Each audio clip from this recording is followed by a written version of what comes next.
It's time for Deal or No Deal. I signed for them after the Euros, and after my first day's training on it driving home, I was actually thinking, regretting it, what have I done? Like I walked into a circus. It's amazing, isn't it? Yes, indeed, Phil Egan, welcome back. It's like I never left. You've been sitting there all along. I have. I turned off the lights, obviously.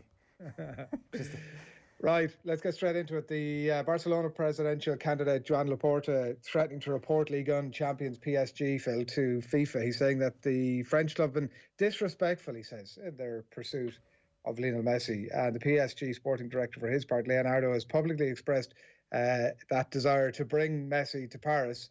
Laporta saying that these kind of comments going unchallenged can lead to clubs destabilising their rivals and disrupting their operations, he says. So I suppose the question for you, Phil, is one we've asked a little bit in the last 12 months. Is Messi going to Manchester City? Is he joining Neymar at PSG? Or what's going to happen? Yeah, I mean, first of all, I don't think too many people would feel sorry for the comments coming out of Barcelona that, I mean, making comments about other players that play for other clubs. It's something Barcelona have done themselves.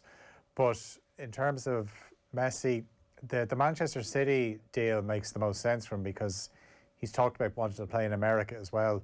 It just so happens Manchester City, with all the clubs they own, the group, that they have one in the US as well. So, you know, that would fit nicely where he could do a couple of seasons in the Premier League with Pep Guardiola, manager he knows well, and then he could make the move to America. But like, is Neymar going to be the player that sways Messi to go to Paris instead? I also think as well, with all these moves, well, you have to look at the setup in terms of, if you're a Messi, you've been living in Barcelona for years, so you're trading that up for, or some people say you're trading it down for other cities. Like, do you want to go to Paris? Do you want to go to Manchester? I mean, obviously he's going to be well paid wherever he goes, so he's got to think about what's the best move for him and for his family. And I suppose he's thinking as well, what's the best in terms of his career? Who's he going to win the trophies with? And I mean, look, Joan Laporta has thrown this out there that this is very destabilising, which kind of sets the scene nicely that if he does eventually have to get rid of Messi, but like is it almost unlikely now, Owen? I don't know what your thoughts are. Does he just end up seeing out his career? And I mean, like, it came so close last year and he never left. Is he just going to see out his days at Barca? No, I don't think it's inevitable at all. I think that there is probably going to be, first of all, a bigger pay packet for him in further fields than Europe pretty soon. I think that once the diminishing returns start to become evident, Barcelona will have to make a business decision, whereas you will have breakaway leagues either in China or wherever it may be that have big wads of cash to spend, especially on an all-time great like Lionel Messi, just for the name alone. So I would be surprised if he retired and hung up his boots at Barcelona. I think that's coming. It's just whether or not he sees out the rest of his peak at Barcelona. And I just think he's starting to feel, and he's been feeling this for a while really, that his talents are almost wasted in a team that isn't going to contend properly for the Champions League anytime soon. Whereas at Manchester City, it looks evident that they're missing maybe one piece in a jigsaw that can go and win the Champions League. And with the experience that he has of actually getting the job done in previous seasons, I think that's the exact sort of mentality and obviously the exact sort of talent that could get Manchester City over the line. I think this would just suit all parties. They've got the finance, they've got the talent, they've got the ambition, and Lionel Messi would fit in perfectly with that. Yeah, well, from Messi to another one of the greats, Jesse Lingard, set to join... Huh? Messi Lingard, yeah. He's set to join what are described here as David Moyes' high-flying hammers. Will he get in the first team, Phil? Absolutely, he could do, yeah. Obviously, like, there was a stage during his career at United, young Jesse Lingard, who's now 28, by the way, where he was being called Messi Lingard because he was actually playing really well. And, you know, it's not something that's been talked about much, but he's had a tough time off the pitch, and this is something that happens to footballers, and it doesn't tend to get too much airtime because people just look at what happens on the pitch and they can't understand why a player isn't playing as well.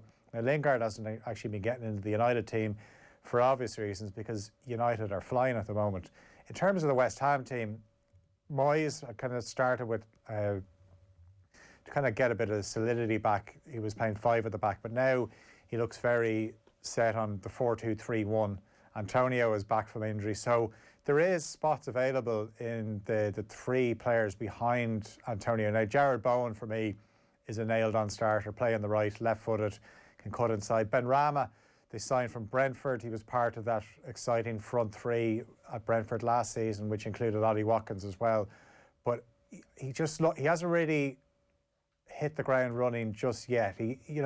There's moments when he shows his flashes of brilliance, but he just hasn't made that breakthrough. And obviously, in the last couple of games, Moyes has tried Fornals, he's put Lanzini in there as well. So there's definitely a role in there for Lingard in one of the 3 behind Antonio. West Ham now kind of turned the next couple of days into free spending spree. Do they sense an opportunity here to actually have a historically good Premier League season and get their highest ever finish and get into Europe? Like, you talk about those players, and there's going to be a battle for a starting spot for Jesse Lingard here, but it's also fantastic depth. And you could add Andriy Yarmolenko to the list of players you've listed out there as those attacking midfielders who have a very high ceiling. Like, should they actually be looking at Lingard plus another player or 2 and think to themselves, God, top 6, top 4 maybe at a massive reach is achievable? Yeah, like I don't think they're going to finish in the top 4, but definitely there was talk of, I know we were talking earlier in the week about Edin Dzeko. I know since then it's transpired there's talk of a Dzeko and Sanchez swap deal in Italy, but they definitely are a little bit light up front in terms of cover for Antonio, who has had issues with his hamstring before. I know they play Liverpool this weekend, and he actually missed the game at Anfield earlier in the season because of a hamstring injury. So as good as he is, and I really enjoy watching Antonio play, if he does pick up any injuries and he's taken out of the team, they don't really have the cover there. I know they've sold Allaire to Ajax, but even Allaire wasn't an out-and-out striker. Because he's physically quite a tall player, people just thought he was a target man, but that wasn't him at all. So they could do with another striker. It's funny, like, you think back to the very first weekend of the season, and West Ham lost 2-0 at home to Newcastle, and you feared the worst for Moyes, and you just thought, yeah, this isn't going to go well. But they've turned it around. They're really hard to beat. They're very good on the counter-attack. Obviously, Declan Rice keeps getting better. Thomas Souček has just been unbelievable. He scored a couple of goals the other night as well. But I definitely think that West Ham have benefited from not having fans there, because think of what the reaction would have been like if they'd lost that game to Newcastle. And at times as well, West Ham are quite happy to sit in and play counter-attacking football. It's very effective. It's not the West Ham way, whatever the West Ham way is. But I wonder, is this just a little purple patch that everything is going to go right for Moyes, and as soon as the fans come back in, probably next season, then things will maybe start reverting back to the norm? We've 3 minutes here, so I want to rattle through as much of these as you can. First one, I'm totally torn on Paul Pogba in the form of his life at Manchester United. It seems like they're going to sit down at some point over the next little while to discuss whether he signs a new deal or not. Keep him or sell him for each of you? I'd sell him. On? Oh, sorry, you're asking me as well. I would do the exact same thing, sell him as well. Just that you can't rely on him to continue this bit of form over the next while and get rid of him now.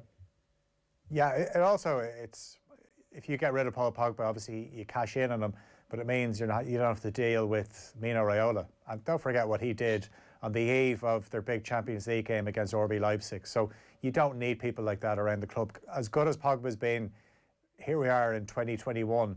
He was signed in 2016, 5 years. So I think that at least the price is going back up now. Where do Liverpool finish, Phil, if they don't sign a centre-back? Lower down.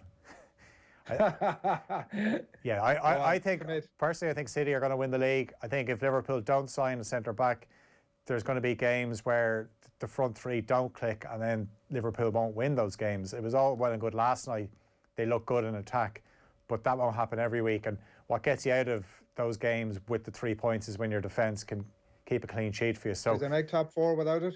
They could do, but it'd be a hell of a risk to take, because no Champions League football, I don't know what that does for FSG and their budget. Top 4 or no, Owen, without a centre-back? Liverpool, of course, are going to finish top four. I think this is ridiculous doomsday scenario pushing from Liverpool fans. And I think, in fairness, I think it was tongue in cheek last week talking about the non-top four finish. Of course, they're going to finish top four. They're Liverpool Football Club. Clip that. We'll be back to that a bit later in the season. Phil, good man. Owen, thanks a lot. That's it for Deal or No Deal. I signed for them after the Euros, and after my first day's training, I was driving home. I was actually thinking, regretting it. What have I done? Like I walked into a circus. It's amazing, isn't it?